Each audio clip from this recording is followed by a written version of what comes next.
Hello children. Today we go for a very small topic that is called as tRNA, also called as adapter molecule. Now before we go into the detailing parts of tRNA, let us revise a little bit few concepts of it when what we have studied in Form 11. In Form 11 we have studied about three types of RNA. One was messenger RNA, second transfer RNA, third ribosomal RNA. Now messenger RNA, which is mRNA, we have just seen in Form 12 in our previous sessions that it is the RNA which is transcript from the DNA. It's a kind of a Xerox copy of the DNA which contains the information required by the cell for the synthesis of a protein. So messenger RNA is a end result of transcription. Next one, ribosomal RNA. Ribosomal RNA is attached to the ribosomes which helps in the formation of the polypeptide chain. Third one, which we are going to study today, that is transfer RNA. This transfer RNA is also called as soluble RNA or sRNA, and it is a adapter molecule. Now when we look into this transfer RNA, it is present in the cytoplasm and it belongs to a family of nearly 60 small sized ribonucleic acids. Out of all the RNAs which are present inside the cell, nearly 10 to 15% is transfer RNA.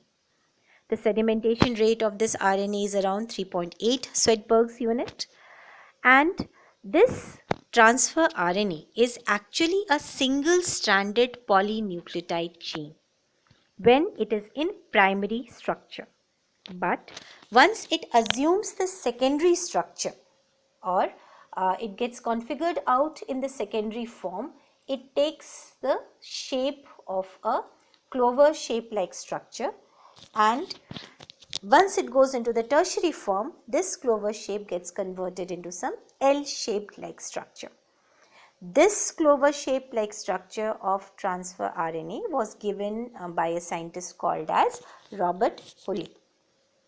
Now, when we talk about transfer RNA, we all know, or when we talk about RNA, we all know that RNA contains four types of nucleotide bases.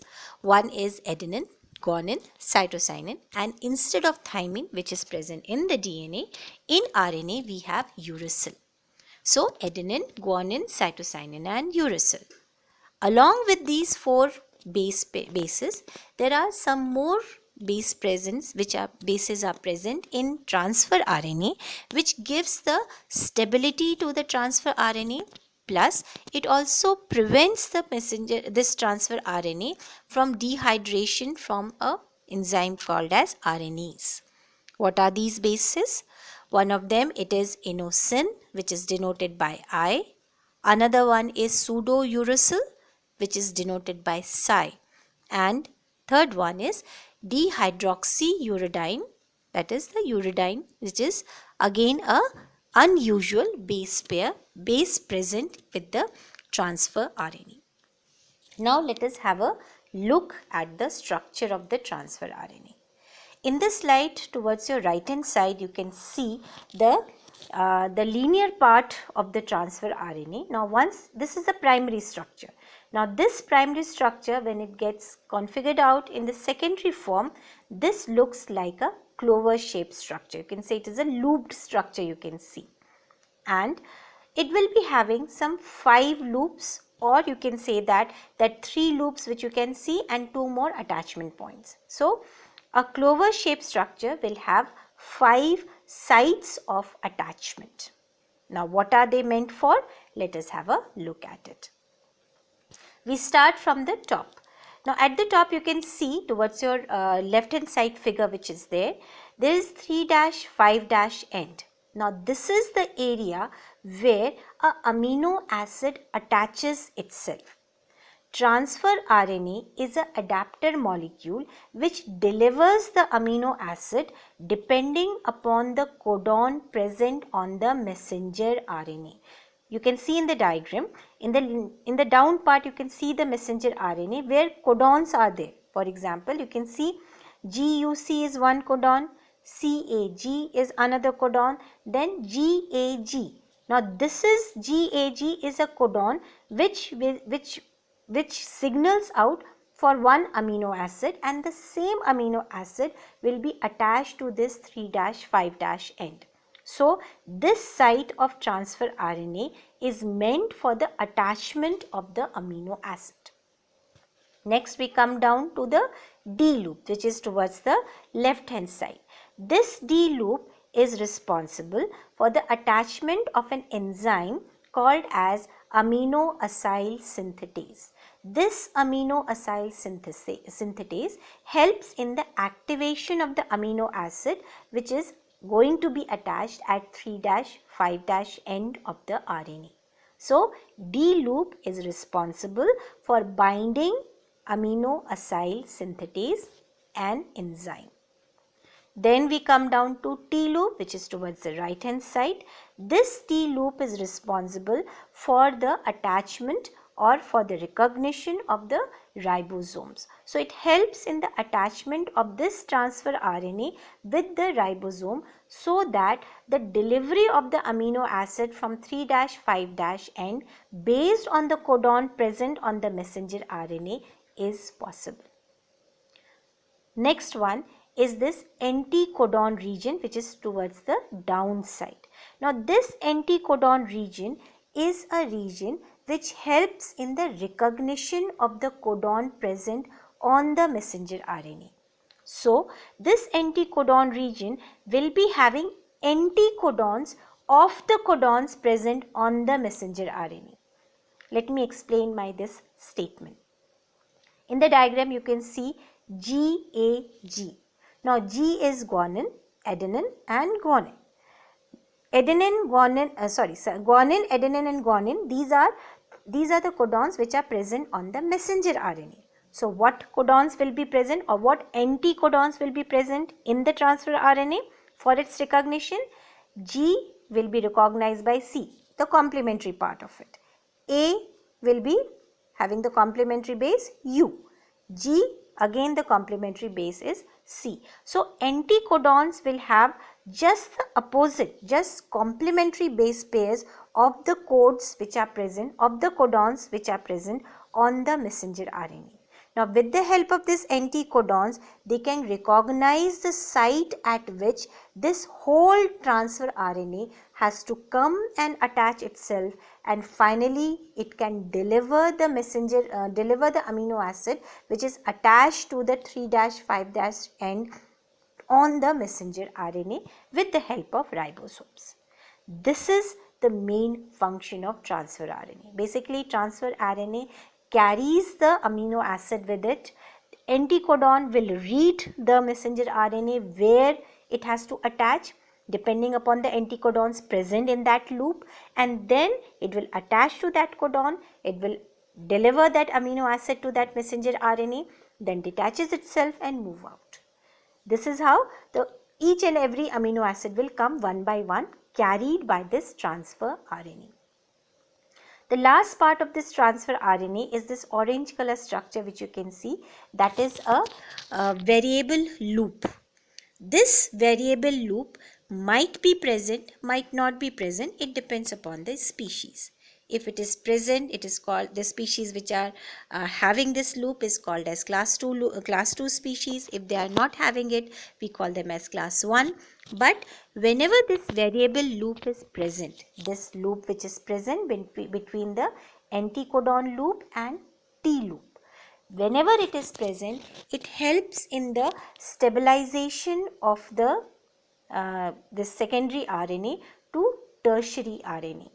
Plus, it also helps in the activation of this amino acyl synthetase, so that it can activate the attachment of the amino acid. So this variable loop has its varied function, and it's not so sure that it might be present or might not be present. One more thing to be remembered, that each loop which we have talked about, whether we have talked about amino acids attachment site, whether it is D loop which we have talked about, whether it is T loop which we have talked about, or anticodon loop, it will be having two parts actually. One is the stem, which is the neck-like structure you can see, and one the attachment side, the you can say kind of a globule-like structure. So stem will also have, the stems will also be having their own nucleotide base pairs present, and depending upon the base pairs present on the stem, they also help in the attachment of various entities at different parts of this transfer RNA, different sites of the transfer RNA, where I am just revising it again. 3-5' end is responsible for amino acid attachment, D loop is responsible for the attachment of amino acyl synthetase, T loop is responsible for binding to ribosomes, and anticodon loop is responsible for binding to the messenger RNA, and the variable loop gives the stability to the transfer RNA. Few points or few characters of this transfer RNA to be remembered. 1. For each and every amino acid, there is one transfer RNA. So, one transfer RNA will be there for valine, one will be there for tyrosine, one will be there for serine. So, each and every amino acid will be having one transfer RNA, or you can say that one transfer RNA at a time will carry one amino acid. So, each amino acid will be having a transfer RNA. Second, transfer RNA which contains the anticodons for AUG. If you remember, in our previous lecture, we have talked about AUG, which plays dual function. AUG is the initiation codon also, and it also codes for methionine. So, this AUG, once in the transfer RNA which carries the methionine amino acid, will be always first transfer RNA in the whole messenger RNA chain. So, messenger RNA will start from AUG codon, and AUG codon's anticodon will be present in the transfer RNA, and it will be carrying the amino acid called as methionine. So, this has to be remembered that AUG is the first codon on the messenger RNA, and transfer RNA with methionine or F-methionine or formulated methionine will be the first amino acid getting attached on the messenger RNA. That is one thing.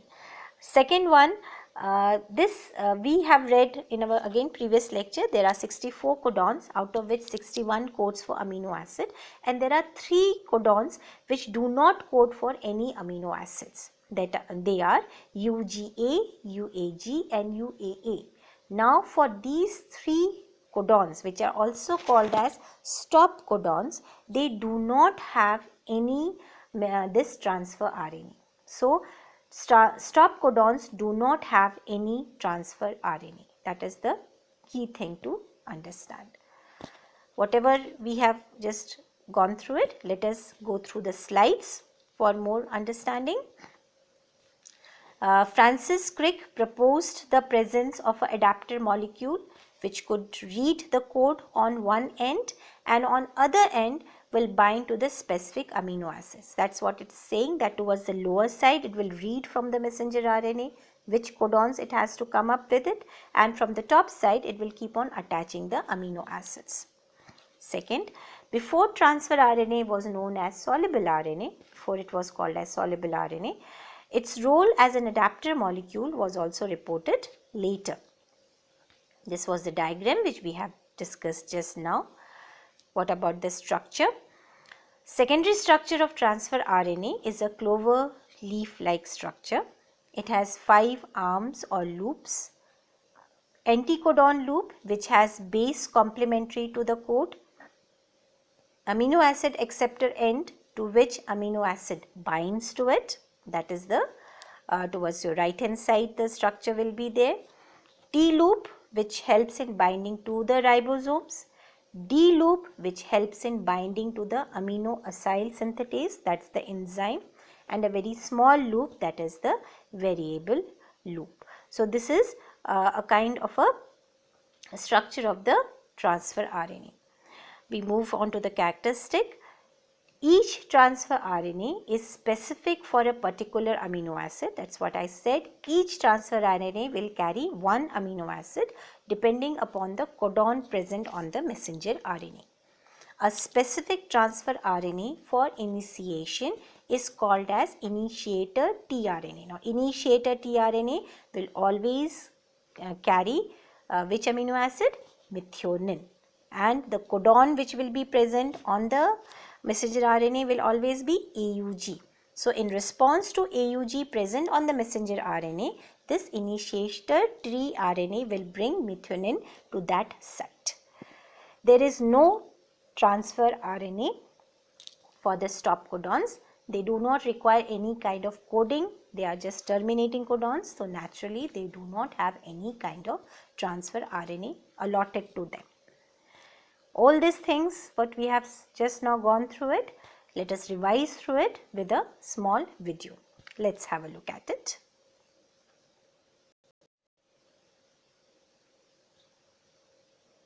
A tRNA is an adapter molecule that can read the genetic code and bind with a specific amino acid.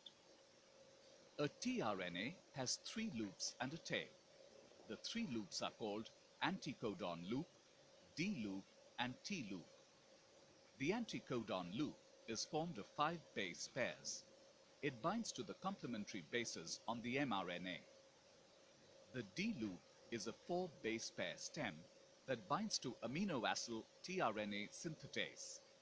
The D loop derives its name from one of its bases called dihydrouridine. The T loop is a 5 base pair stem that facilitates the binding of the amino acid to the A site. The tail is the 7 base pair amino acid acceptor end of a tRNA. The amino acids bind at the CCA base sequence. The tRNA that initiates translation is called an initiator tRNA. It always carries the amino acid formaldehyde methionine or FMET.